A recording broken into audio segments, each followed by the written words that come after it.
Buenas tardes. Continuando con el curso de balón de contrapulsación, voy a presentarles la segunda clase relacionada con el funcionamiento del balón de contrapulsación. El balón de contrapulsación funciona según el principio de contrapulsación, tal como lo dice su nombre. Esto se refiere a que alterna el inflado y desinflado del globo que tiene el catéter durante el ciclo cardíaco, la sístole y el diástole. La bomba mecánica usa la onda R del electrocardiograma o la presión sistólica arterial para identificar el ciclo cardíaco y sincronizar el inflado y desinflado. Como se los mencioné en el curso anterior, se usa helio para llenar el globo, ¿cierto? Por su rápida difusión, y el globo se infla y se desinfla rápidamente. En la consola que vamos a encontrar el tablero de comando, ¿cierto? Vamos a encontrar el primer botón o la parte superior, donde se encuentran los modos de funcionamiento del equipo. Las opciones son automático, semiautomático y manual, que en este caso no va a estar disponible. En el modo de funcionamiento automático, el equipo lee y selecciona de manera automática las derivaciones que mejor están representadas en el electrocardiograma y también los disparadores. El inflado es automático y continuo y el equipo gestiona de manera automática los tiempos de inflado y desinflado, y esto lo hace en ritmos regulares como irregulares, y para aquellos equipos que tienen disponible la fibra óptica también realiza la calibración automática. En el modo de semiautomático, el operador va a seleccionar cuál es el trigger, es decir, qué vamos a leer para activar o disparar. El operador establece los tiempos de inflado y desinflado, sin embargo, el equipo gestiona de manera automática en caso de ritmo irregular y la calibración también es automática en el caso de aquellos equipos con fibra óptica.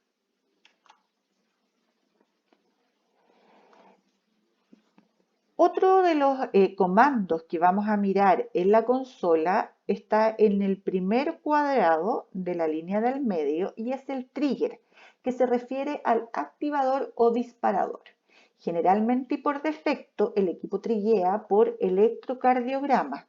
En el caso de estar en modo automático, el equipo se cambia a presión arterial si no tenemos una buena lectura de la onda R, que es lo que dispara el desinflado.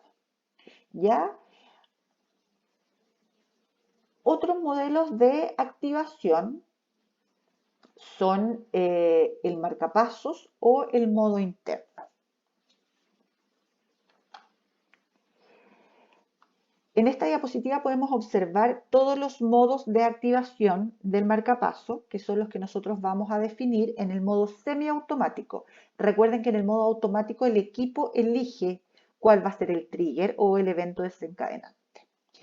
Cuando tenemos como trigger o evento desencadenante el electrocardiograma, el equipo lee la onda R para generar el desinflado automático, por lo tanto debe tener una onda R confiado, ¿ya? Cuando trigueamos por presión, el golpe sistólico ascendente, es decir, la onda dicrota, es la que va a activar el ciclo.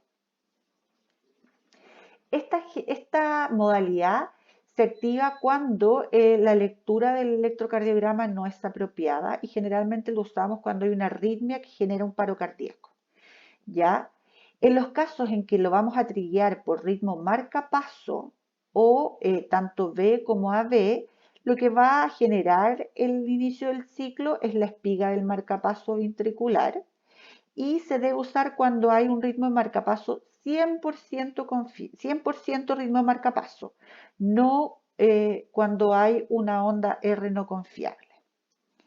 En el caso del marcapaso auricular, como vamos a seguir teniendo onda R, esta va a seguir siendo el inicio, el disparador, y generalmente se usa en pacientes con marcapasos auricular temporal en caso de bypass, dentro de una cirugía. Y por último, el modo internal o interno, ¿cierto? Que es un modo asíncrono en el cual el globo se va a inflar y desinflar a una velocidad establecida de 80 latidos por minuto. Y este se usa en el caso de circulación extracorpórea o en el caso que haya un paro cardíaco en el cual no tengo línea de presión ni electrocardiograma. El siguiente parámetro que vamos a verificar en el marcapaso o nuestra consola es el timing, es decir, la sincronización, es decir, de acuerdo a qué sincronizo mis inflados y desinflados. Ya el timing o el inicio se sincroniza junto con la onda dicrota de la presión arterial, aparece como una V aguda y idealmente aumenta la presión diastólica por encima de la sístole, ¿ya?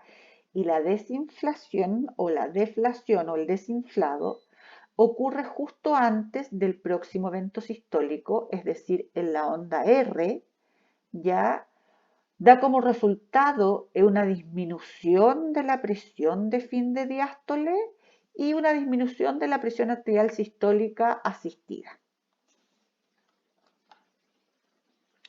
Los errores más comunes de timing, es decir, del minuto en que voy a inflar, son que se infle muy temprano, es decir, el inflado va a ser antes de la válvula, antes del cierre de la válvula aórtica. Ya las características de nuestra onda van a ser que el balón se va a inflar antes de la onda dicrota, antes de la onda dicrota, y en el fondo lo que va a pasar fisiológicamente es que la presión puede generar el cierre prematuro de la válvula aórtica, va a aumentar las presiones de ventrículo izquierdo, va a haber un aumento de poscarga, una regurgitación aórtica y eso va a redundar en el mayor consumo de O2 por parte del músculo. Otro error en la sincronización puede ser la inflación tardía, es decir, el balón se infla mucho después de del cierre de la válvula aórtica. El balón se infla después de la apertura de la válvula aórtica, ¿cierto? O en el fondo lo observamos que se infla después de la onda dicrota. Las características de la onda son que vamos a visualizar parte de la onda dicrota o de la muesca dicrota. No va a existir la V aguda como existe en un ciclado normal y el aumento diastólico va a ser subóptimo. Si tengo un aumento diastólico subóptimo, la perfusión de mis arterias coronarias también va a ser subóptima. Si nos ocurre la deflación temprana, es decir, que el balón se desinfla mucho antes de que comience el sístole, es decir, mientras aún estamos en la fase sistólica, ya lo que puede pasar es que el aumento diastólico que veíamos acá en un ciclado normal no va a ocurrir, ya la presión de fin de diástole asistida no va a ser tan baja, ya el aumento diastólico va a ser subóptimo y la presión sistólica asistida puede ser mayor. Los efectos coronarios son que mis coronarias no van a recibir un reflujo adecuado, por lo tanto la perfusión coronaria va a ser subóptima, va a haber un reflujo, flujo sanguíneo carotídeo, puede presentarse dolor ya que hay mayor demanda de oxígeno por el músculo porque aumenta el trabajo. Y por último, si desinflo tarde, es decir, después que se abrió la válvula aórtica, lo que va a pasar es que la sangre, ¿cierto?, va a empezar a salir del corazón, la válvula aórtica va a estar abierta, pero voy a tener todavía mi balón inflado, por lo tanto, la presión diastólica puede mantenerse. Sin embargo, la presión diastólica va a prolongarse, ¿ya? Y puede aparecer un aumento diastólico ensanchado, no va a haber una reducción de la poscarga, va a haber al contrario un mayor consumo de oxígeno por el músculo. El corazón puede obstaculizar la salida de la sangre desde el ventrículo izquierdo y la presión final de fin de diástole asistida tampoco va a verse disminuida. Acá podemos observar una curva de presión arterial normal, ¿cierto? Con una línea durante la contracción auricular, el llenado pasivo de los ventrículos. Esta es la línea que vimos en el ciclo cuando los ventrículos se contraen y la sangre sale con fuerza desde el ventrículo hacia la presión sistémica. Esto es en el fondo, la relajación ventricular con el flujo telesistólico y luego, en el fondo, cuando es la fase auricular del ciclo cardíaco. Y esto, si lo vemos traducido en el balón, ¿cierto? La inflación del balón va a empezar acá con el cierre de la válvula aórtica, que lo demuestra la muesca dicrota en la presión. El valor se infla y la presión diastólica nos comienza a subir, ¿ya? Y luego, cuando empieza la sístole, ¿cierto? Cuando empieza la sístole, el balón lo que hace es desinflarse y baja la presión diastólica. La frecuencia de ciclado, es decir, con cuánta frecuencia asisto al paciente, puede ser 1:1 por cada latido hay una asistencia, 1:2, asistencia al latido por medio, y 1:3. Generalmente se inicia 1:1 y cuando vamos trabajando hacia el destete, se va disminuyendo la asistencia del balón en los latidos del paciente. Y por último tenemos en la pantalla la onda de inflado del balón, que en el fondo nos va a mostrar cómo va el balón inflándose y la presión de helio dentro del balón. La forma es la curva que encontramos en la parte inferior de la consola. Tiene dos puntos importantes. Uno que es el ancho, ya que corresponde a cuánto tiempo tengo inflado el balón, es decir, la duración del ciclo, y la meseta, que va a corresponder a la presión con la que se infla el globo.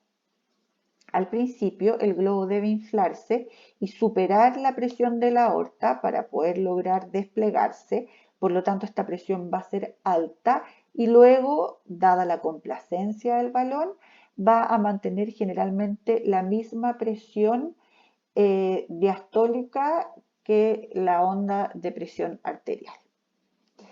Podemos observar variaciones en esta curva de presión, ya de inflado de balón, que es lo que nos va a mostrar, va a ser concordante con las líneas de asistencia. Entonces, si el complejo se ensancha, va a ser porque hay una disminución del ritmo cardíaco. Si el complejo es irregular, nos va a indicar que hay arritmias. Si el complejo es irregular en su longitud, es decir, en la altura, puede indicar que hay pérdida de gas. Hay una conexión suelta, una fuga, agua en la cañería externa o que el paciente está taquicárdico con fiebre, que son factores que aumentan la difusión del gas. Si la curva está redondeada, puede decir que el gas no está pasando correctamente y el catéter puede estar doblado o quinqueado. Si los complejos se hacen cortos, implica que puede haber taquicardia. Si los complejos se hacen más bajos o más altos, nos indican hipertensión o hipotensión, ya que, como lo pueden recordar, esto es la presión que está ejerciendo el balón para inflarse. Y un inflado sostenido por falla del sistema, ¿cierto? Automáticamente, si se genera un inflado sostenido, se activa la alarma de falla del sistema y el balón se desinfla automáticamente. Viendo entonces cuáles son los parámetros que yo manejo en el balón con respecto a la coordinación o sincronización de estos parámetros con el ciclo cardíaco, podemos resumir cuáles son los efectos de la terapia.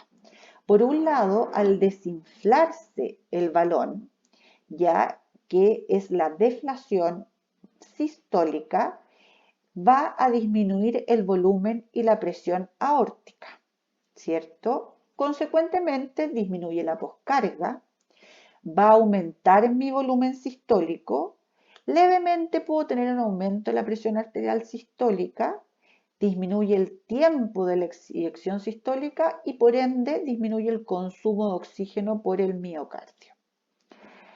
En el otro lado del ciclo, cuando existe la aumentación diastólica, es decir, que la diástole concordante con la muesca dicrota, el balón se infla, se va a crear un flujo retrógrado en la aorta ascendente que va a aumentar la presión diastólica en el arco aórtico.